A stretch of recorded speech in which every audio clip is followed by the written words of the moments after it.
सवाल यह कि ईरान रक्षा कर सकता है अपनी, ईरान मार सकता है क्या? इसका जवाब एक सीआईए अफसर ने दिया, वो जो अभी चल गया था गलती से बयान, वो वाला सुना रहा हूं आपको। सीआईए के एक्स ऑफिसर, उन्होंने कहा मैंने कुछ मिलिट्री एक्सपर्ट से बात की है और मैंने उनसे पूछा है कि ये जो एयरक्राफ्ट कैरियर यहां 2-2, 3-3 भेजे हुए अमेरिका ने, क्या ईरान इनको नुकसान पहुंचा सकता है? क्या ईरान के पास ऐसी कोई मिसाइल है जो कि हमारे एयर डिफेंस, उस शिप के एयरक्राफ्ट कैरियर के एयर डिफेंस को मात दे दे?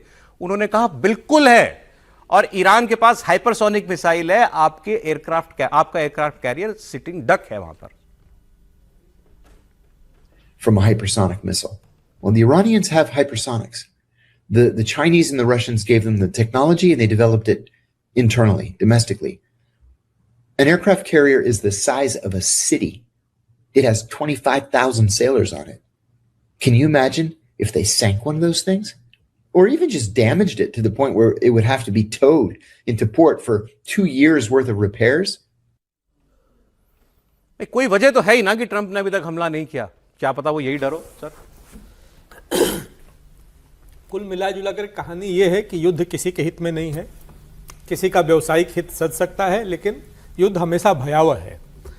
तो जब युद्ध की बात होती है तो हम तो उस भयावहता से डरते हैं। भारत अभी एक युद्ध में गया, जब युद्ध की बात ही हो रही है, 10 दिन का ब्रीफ वॉर था, लेकिन हमको लग रहा है कि उसके टेक अवेज पे भी चर्चा होनी चाहिए थी और शायद वो दुनिया का वे आउट है। पाकिस्तान के साथ गए और हमने तो युद्ध में भी बुद्ध वाली स्थिति रखी और 10 दिन का एक ब्रीफ वॉर और हम युद्ध खत्म कर ले गए। नहीं तो युद्ध शुरू हो रहा है और लग रहा है कि साहब रसिया जो है यूक्रेन को तो 10 दिन में निपटा देगा, खत्म ही नहीं हो रहा, अनंत समय तक चल रहा है। कुल मिला जुला करके ये ट्रेड है, ट्रेड की सुटेबिलिटी है, ईरान के अपने इश्यूज हैं, और ईरान को जो बार बार अभी ईरान के जो प्रीमियर्स की तरफ से आ रहा है कि हम ऐसा वैसा, ईरान भी तो धमकी दे ही रहा है। ईरान कहाँ सरेंडर दिख रहा है? उसके आसपास आपने सब जंगी बेड़े लगा दिए, क्या करेगा?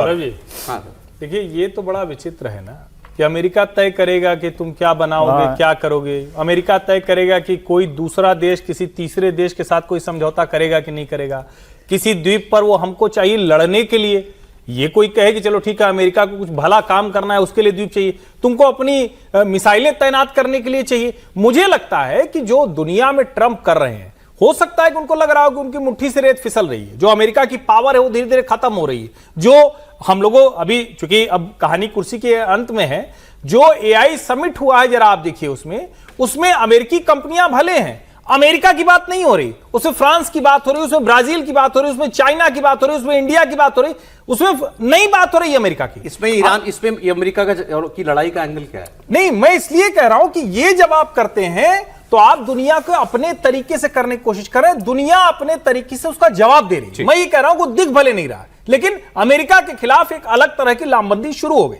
चलें, खैर अब ये तो दिखेगा कि ईरान के पक्ष में कोई खड़ा होता है कि नहीं खड़ा होता। नहीं, वो तो खामनेई साहब की अपनी गड़बड़ियां, कौन खड़ा होगा? नहीं, ईरान के पक्ष में रसिया ने कहा है कि हम चाइना ने भी कहा है, चाइना ने कहा सब है, कोई लड़ाई में जाएगा? अगर लड़ाई में तो कोई नहीं जाता, लड़ाई में तो यूक्रेन में नहीं। चाइना को सबसे ताकतवर तो अमेरिका बनाता है, उस पर तो अलग से बात होनी चाहिए। उसकी कंपनी को मजबूत बनाता है, उसका ट्रेड मजबूत कराता है। रशिया ईरान का पूरा तेल भंडार दे देता है फ्री में। एक अपडेट मैं आपको इमरान खान का दे दूं। पाकिस्तान में अभी भी बहुत तेज विरोध प्रदर्शन चल रहे हैं और खास तौर पर लाहौर, इस्लामाबाद, सब जगहों पर प्रोटेस्ट हो रहे हैं। खास तौर पर आर्मी की गाड़ियां वो लोग जो है रोक रहे हैं और उनको आगे नहीं बढ़ने दे रहे हैं। ये तो एक बात हुई। इमरान खान की जो बहन उनसे लास्ट टाइम मिल के आई थी, उन्होंने एक बड़ा स्ट्रेंज बयान दिया। उन्होंने कहा कि जब मैं लास्ट टाइम मिली थी तो मुझसे इमरान खान ने कुछ बातें कहने को कहा था, लेकिन मैंने वो नहीं बताई। तो शायद इसलिए नहीं बताई उन्होंने क्योंकि इधर से सरकार का प्रेशर था कि आपको ऐसा बयान नहीं देंगे जिससे कि यहाँ पर तनाव हो जाए। तो उन्होंने कहा कि उस वक्त मुझे इमरान ने कहा था कि बाहर जाओ और सबको बोलो कि आसिम मुनीर मुझे मार रहा है, मुझे मारना चाहता है, मुझे जान से मारना चाहता है। तो उन्होंने कहा कि मैं ये बयान कैसे दे दूं? तो उन्होंने कहा कि इमरान ने मुझसे कहा था तुम्हें बिल्कुल यही बोलना है बाहर जाके, लेकिन मैंने ये बात उस वक्त नहीं कही। एक बात थी जो मेरी आखिरी मुलाकात में हुई, खान साहब ने मुझे कहा, सबसे पहले जो बात की जो मैंने नहीं बताई कि मेरे अंदर हिम्मत नहीं थी वो बताने की, मैंने उनको भी जेल में कहा था कि मैं ये बात नहीं करूंगी बाहर। उन्होंने कहा जी करो, और मैंने कहा मैं नहीं करूंगी।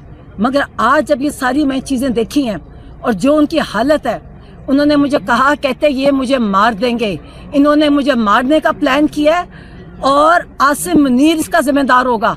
और मैंने कहा मैं क्यों कहूँ मार देंगे, कहते कहो कि मुझे मार देंगे, ये मुझे मार रहे हैं, ये मुझे मार देंगे। तुम सोचे अब जो ये सब कुछ हो रहा है, जिस तरह हर चीज और जो जैसे ये मोहसिन नकवी जैसा इंसान बातें कर रहे हैं, अब मुझे यकीन है ये मार देंगे।